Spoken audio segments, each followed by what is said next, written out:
Picon qui nous a rejoint. Merci beaucoup, merci d'être avec nous. Vous êtes président de l'U2P, l'Union des entreprises de proximité. Vous avez assisté à une réunion à Bercy dont on va parler, mais d'abord, quelles sont les entreprises les plus impactées par cet incendie, ce méga-feu en Gironde ? Évidemment, on en a vu un tout à l'heure, c'est les sylviculteurs qui eux vraiment sont frappés très durement parce qu'ils perdent leur outil de travail de manière temporaire, mais de manière longue aussi, parce qu'il faudra des années pour qu'ils retrouvent une activité. Et puis, c'est l'hôtellerie-restauration, je pense, qui est vraiment touché, avec 4000 restaurants encore aujourd'hui qui sont fermés. C'est près de 100 000 salariés au total dans cette zone qui accueille beaucoup de touristes. Alors, il y a 3 dimensions. Il y a ceux qui ont été touchés par le sinistre, c'est-à-dire qui ont brûlé. Il y a ceux qui ne peuvent plus travailler parce qu'ils font l'objet de fermetures administratives, si je puis dire, parce qu'on a évacué la zone, il y a donc plus de clients et plus de restaurants.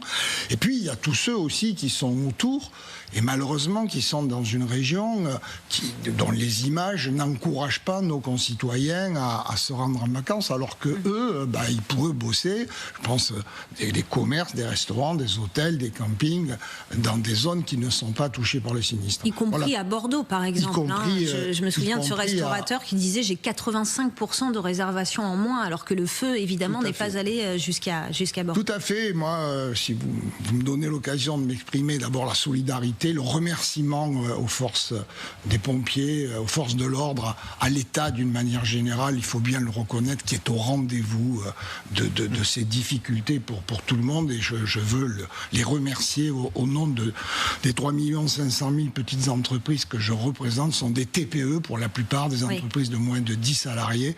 Et quand vous perdez, là c'est une semaine, mais on sait bien que la perte va être un peu plus longue et va être prolongée. Dans une période de saison touristique où vous faites 70% ou 65% de votre chiffre d'affaires, c'est catastrophique. Est-ce que vous dites l'État est au rendez-vous ? Est-ce qu'il y a eu des annonces ? Est-ce qu'il y a des mesures d'accompagnement positives qui ont émergé de cette réunion à Bercy cet après-midi ? Oui, bien sûr, il y a des actes déjà qui permettent de soulager un certain nombre de petites entreprises. Après, il faut se mettre dans le contexte. Enfin, je sais bien qu'une difficulté en chasse une autre, mais la difficulté du pays aujourd'hui, sa situation financière, elle n'est pas celle que nous avions en 2019 au début de l'épidémie.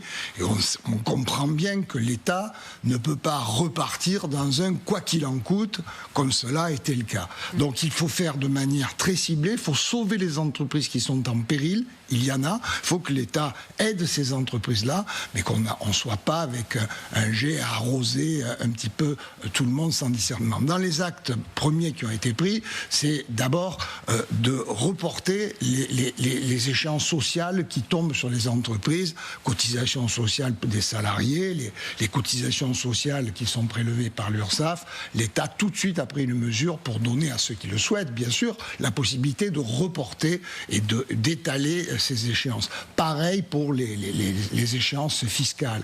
Et puis, il y a aussi la mise en œuvre d'un fonds de solidarité pour les petits commerçants, les petits artisans qui ont été sinistrés à hauteur de 8 000 €. C'est un petit fonds de dépannage. L'État coordonne également avec les organisations professionnelles, dont l'U2P, les entrepreneurs et le MEDEF, où on est très associés à tout cela, coordonne des actions avec les banques. Les banques aussi, on leur demande de reporter les échéances de tous ceux qui ne peuvent plus travailler et qui ne vont pas pouvoir travailler tout de suite, parce que c'est pas parce qu'on va dire vous pouvez réouvrir votre magasin que les clients vont se précipiter. Là, on a vu une dame dans un lieu avec ses clientes habituelles, c'est un petit salon d'esthétique, mais la réalité de tous les commerces, c'est beaucoup plus nuancé et compliqué parfois. Bien sûr, l'artisanat du bâtiment aussi qui est à l'arrêt, parce que là aussi on avait des sujets de santé de nos salariés avec l'ensemble des fumées, on ne pouvait pas laisser